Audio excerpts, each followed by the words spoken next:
আলুর দম আমি রেস্টুরেন্টে যেভাবে তৈরি করে থাকি সম্পূর্ণ রেসিপিটা শেয়ার করব। তার জন্য কড়াইতে সয়াবিন তেল, এলাচি, দারচিনি, শুকনো মরিচ, আস্ত জিরা, হাফ কেজির পরিমাণ দেশি পেঁয়াজ দিয়ে দিচ্ছি। এটা 2 মিনিট বোনা করে আদা রসুন পেস্ট দিয়ে দিচ্ছি। সবগুলি ইনগ্রিডিয়েন্টস 5 মিনিট বোনা করে নিব।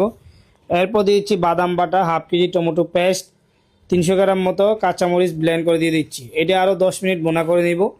10 মিনিট পরে এখানে যতটুকু স্পাইসি পছন্দ করেন ওই পরিমাণ গুঁড়ামরিচ, হলুদের গুঁড়া 1 চামচ, 2 চামচ ধনিয়ার গুঁড়া, 1 চামচ জিরার গুঁড়া, 1 চামচ মিক্স গরম মশলা এবং কিছু কাশ্মীরি চিলি। এরপরে আরও 5 মিনিট বোনা করে নিব অল্প একটু পানি নিয়ে। প্রপার বোনা হওয়ার পরে যখন গ্রেভি থেকে তেল ছেড়ে দিবে, পরিমাণ মতো লবণ দিয়ে বয়েল করা আলু দিয়ে দিচ্ছি। আলুগুলি দিয়ে নাড়াচাড়া করে চুলাটা মিডিয়াম হাইতে রেখে 10 মিনিট রান্না করে নিব।